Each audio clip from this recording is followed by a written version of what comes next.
What's up, people? This is KM.Little right here. We're going to be watching elderly people get evicted from elderly homes like nursing homes and stuff like that. If you want to watch me live, make sure you check my description. Go follow my Twitch and also my Instagram pages. Let's go ahead and get straight into the video. Family's in Tennessee. I don't have anybody. My family's in Tennessee. Everything I got scarred. These were the heart-wrenching words of 93-year-old Juanita Fitzgerald moments before she was arrested and taken away in handcuffs. Why? Because she refused to leave her nursing home after receiving an eviction notice. Juanita had been living at Franklin House, a facility run by National Church Residences, since 2011. But when she allegedly stopped paying rent, things spiraled.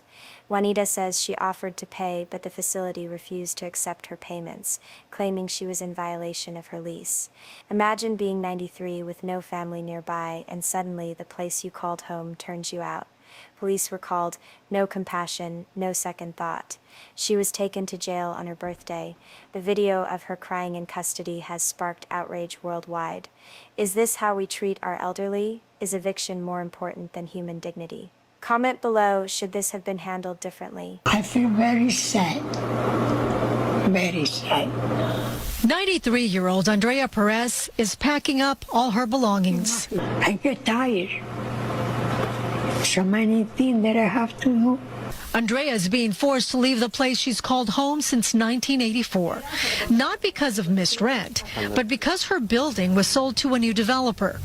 Now she, along with her daughter and grandson who live in the unit next door, are all facing eviction from their rent-controlled fourplex. This is my home for 40 years. We are being evicted through no fault of our own, just so that some company can make a buck off of us and off of our living situation. The developer is invoking the Ellis Act, a California law originally intended to allow small landlords to retire by evicting tenants from rent-controlled units. But corporations are now using the law to evict long-term tenants and bring in higher-paying ones. It's a crime. It really is. Companies that have mega money, they're using it to their advantage to get people out and then come into places like this and either renovate, demolish, or do whatever it is that they want to do with them. The LA Tenants Union says this is happening across Los Angeles. That's why tenants from various neighborhoods gathered for a protest on Monday night. It's full of tenants who have tired of this happening all over our city, our beloved city. We're just tired of it. We're tired of greedy people, developers. They're not mom and pop people. They're all developers. According to the Los Angeles Housing Department, over 29,700 rent-controlled units have been removed in Los Angeles since 2001 under the Ellis Act. That money to have to pay for one apartment is $4,000, $6,000. Andrea and her family don't have much time left. They have to be out by October 25th. My daughter, she don't want me to worry too much because I'm nervous, you know. The family has set up a GoFundMe account for 93-year-old Andrea Perez. You can find the link on our website, foxla.com. And you certainly, you feel for these families and this 93-year-old. And hoping they can find some place to go. Will you update us if you get word? Absolutely. They are begging the city council to step in and do something about this. All right, Gina, thank you for that. Thank you, Gina. You have to go, you have to go, you have to go, you have to go. That's what Ventullo says the sheriff's office told him on Friday when they arrived at his unit, ordering him to leave by Monday. The one-bedroom apartment on Clinton Street is owned by George DeMello and his father, Josa DeMello, according to court documents. Ventullo tried to introduce us. George, can we quickly interview you, sir? We'd love to hear your side of the story. He denied our request. But the court documents show that an eviction order from last year was upheld on appeal in May so that DeMello could move into the unit to be close to his father, who has dementia and relies upon him for emotional, financial, and other support. Ventullo believes that the eviction is retaliation for his complaint about bed bugs. Are those bed bugs? Look on that. What's all about the box? They got off mouse over here. Look on that. He says he's also poured thousands of dollars of his own money into repairs. I have to take the floor off and fix with cement. Ventullo, who says he suffers from depression, is a staple in Little Italy, known by many in the community. That's crazy. He's an elderly man. Like, where's he gonna go? City Councilor Diane Sachs says there is a temporary solution. Well, we worked hard with the city staff to make sure that there is going to be a bed for him tonight in a shelter. While Ventullo's situation is terrible, Sachs says it's not unique. The Ford government, with the way they've structured rent control, gives landlords a very powerful incentive to get rid of longstanding tenants by any means, fair or foul, because they could jack up the rent. We reached out to the Ministry of Municipal Affairs and Housing, but did not hear back in time for this broadcast. Landlords in Ontario must follow a specific legal process to evict a tenant and can only do so for specific reasons, such as non-payment of rent and for the landlord's own use of the property, as is the case claimed here. Councillor Sachs says her team is working on finding Ventullo more permanent housing in this neighborhood so he can still be close to the medical facilities he frequents and remain in the community where he's cultivated relationships for 2 decades. In Little Italy, Michelle Mackey, City News. So nursing homes are no longer taking Medicaid. Say like I go buy a duplex and it's really like an old person or somebody in their 40s, and then I'm like, all right, I want to make some money. And this is my first house, so I go remodel. I want to remodel it. I buy the building, and I'm just like, damn, the person who had the building was charging them like $500, and I want to charge somebody $1,200. But it's somebody older living there, and it's just like, do you put your morality over the money, or do you just do what you want to do so you can go ahead and try to expand your business? So it's just like, you know, you take the opportunity or not. But I mean, I understand that, you know, sometimes it just depends on what type of person you are. Do you care about money, or do you care about your morals? Or even if it's not your morals, then shoot, go ahead and do it. So a lot of y'all gonna have to take care of your grandparents. This is crazy. Thanks to y'all new president. So now we kicking old people out of nursing homes. We just packing a bag and chucking up the dudes. That's what we doing now. Because that's what's happening. And the reason it's happening is because these states are not going to foot the bill. Remember that big, beautiful bill that Donald Trump signed? Yeah. He didn't give a crap about your grandma. You going to have to move her in with you, boo-boo. He don't care. That's what people don't realize. And y'all are so gung-ho in supporting him, and he is tearing your life apart. Kicking old people out in nursing homes over money. God, what would Jesus do? He would flip a lid, because this is inhumane, but this is what you voted for. So since I posted this video last week, I have witnessed 3 more evictions. I have 2 pending evictions of people who reached out for me to help them, and a friend of mine just evicted 14 senior citizens from her building. This is not getting any better, folks.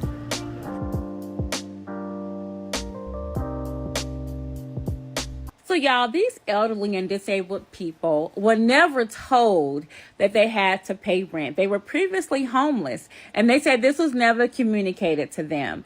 The agency that placed them there is called Home at Last. So they thought, well, I'm home at last and I don't have to move anymore. They, furthermore, do not really have the funds to move. One gentleman says, I only get $200 a month.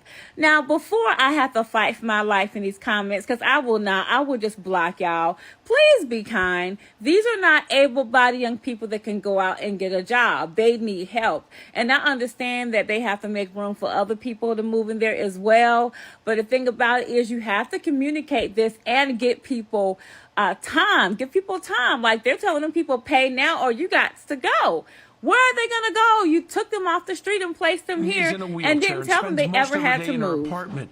She's been here for almost 2 years, but now says she's been told she has to move out in the next few weeks. It was at the last minute that they said anything about moving, and they didn't say nothing about that when I first moved in here. She and about 24 other people in this complex who were formerly homeless now say they're all being told they have to move. They say when they were placed here, they never knew that it was only for 24 months. A lot of us are disabled, senior citizens, or have mental issues, and it's not fair to all of a sudden just put us out in the street like this. They were originally placed here through a limited time program by an organization called Home at Last. They say they're now being told they have to pay part of the rent or be evicted. I only get $200. So if you're gonna tell me I gotta pay the rent, which is $100, I can't go anywhere. About 20 people are being evicted, so 20 more homeless can move in, which makes no sense. I sent an email to Home at Last asking for a statement or a comment, but so far have not heard back. People here don't feel the proper procedures are being followed. You know, to be evicted, you have to go through the court system. None of that has happened. They're just telling people they gotta go. I had to go try to find somewhere, which I need help to find somewhere to go. These tenants say they're down to their last few weeks and they're getting desperate. They're now considering a lawsuit to be able to keep their housing. To the extent I wanted to commit suicide at one time, because it's just too much. Losing the house is incredibly painful for this couple in their 80s, but it's how they lost the house that hurts the most. They say they were scammed by their own grandson. Doug Emerson is one of the neighbors who broke the news to the elderly couple. He noticed that when Hank and Helen were out on Sundays with their grandson, realtors would be showing the house to potential buyers. Emerson did some digging and discovered the grandson the couple loved dearly was selling the house without their knowledge. I asked him outright when he came by, I said, "Is my house for sale?" He says, "Oh, no, don't worry about it." But it was for sale. Not only was the house for sale, all the equity was gone. He took out $360,000. Then he took out another loan for $65,000 and took out another loan for $47,400. When the couple confronted the grandson, they say he left and never came back. I just feel lost. 96-year-old Jean Jacques has lived at her apartment complex for over 20 years. She's happy, healthy, and full of life. She says she was unbothered living here until a few weeks ago, when she received a 3-day eviction notice from the facility. In 2002, Jean said she signed a lifetime contract with the previous owner, California Nevada Methodist Homes, that said she could live here for the rest of her life. She paid a $250,000 down payment and was paying $5,000 a month in rent until her savings ran out. I was shocked because the reason I moved into Forest Hill Manor was to be taken care of the rest of my life. Back in 2022, Methodist Homes went paying $5,000 a month for the rest of your life until you die is crazy to me. Now, I can understand a little bit for you being provided food and, you know, if you get disabled and you can't wipe yourself, whatever, you doing all that. But $5,000 a month? Not even $2,500? $5,000 a month for the rest of your life until you pass away is crazy to me. And the $250,000, I think she said $250,000 deposit. That should have. I don't know if it's $25,000 or however much it was, but that much of a deposit and $5,000 a month, you're getting scammed. Shoot, boy, if I were in a scam like that on old people, boy, I'd be rich. bankrupt and sold the facility to Pacifica Senior Living, a for-profit company out of San Diego, with the clause that they would have to honor the lifetime contract like Jean's. But Jean and advocates for senior rights say the new owner is not doing that, and they want to evict Jean. She's devoted all of her savings and money to this place. What would you do? I mean, can you see her out on the sidewalk? I don't think so. I mean, that's just insane to me. I don't care what the legal ramifications are here. This is morally unthinkable. According to the eviction notice, Jean owes over $100,000 in late rent, and she must pay now or be evicted. KSBW reached out multiple times to Pacifica Senior Living for comment, but they did not get back to us. Alliance on Aging is helping Jean dispute this eviction and says they found an issue with the eviction notice. One being that the 3-day notice was not approved by the Community Care Licensing, the California Department of Social Services, which oversees these facilities. And the notice did not provide the tenant information on how to dispute the eviction. You know, it's frustrating. You do get angry, knowing that it's an elderly person that was just told, you need to leave. You need to leave the home that you've been living here for 20 years. You got to go. And where is this person going to go? For those fighting for Jean's well-being, they want the new owner to uphold the contract. Jean just wants to stay in her home. They're not going. They'll have to bury me because I've no place to go. They've got all my money. Yeah, talking to Jean, she's very alive, very well aware of the situation that's happening, and just wants to stay in her home that she's known for the last 20 years. Again, KSPW reached out multiple times to the company in charge of this facility and issuing this eviction notice. They did not get back to us, neither our calls or emails. Reporting live from Pacific Grove, EVICTED, KSPW Action News 8. I think that people don't really have mercy upon like the poor or the needy or the less fortunate. I don't really think too many people have mercy upon them, especially corporations. For me, it's like I don't see nothing wrong with it, but I see something wrong with it when the prices matches other parts of the city. It's like somebody already paying. If somebody like say like in my city, rent here you might get a 1-bedroom for $800, $900, but when you go and then you put one of these luxury apartments, they gonna raise rent up to $1,600, $1,700 for a 1-bedroom, or $1,400 for the 1-bedroom at the lowest. And then when people are already so used to paying $800, or even if it's government operated or something like that, and they just income based apartment, people paying the lowest amount possible to match their income, or $800, $900 or $700 or $500. It's just like now they got to pay $1,400 if they want to stay here. And it's just like, it's sad though, honestly, but this is the life that we live. But if you like this video right here, make sure you like, comment, subscribe. What's good, people? This is KM.Little right here. Thank you for watching this video. In this clip right here, I am showing you my different YouTube channels. They are in the link in the description. If you like this video, I'm pretty sure you will love my other channels. Also, thank you. Like, comment, subscribe, and we out.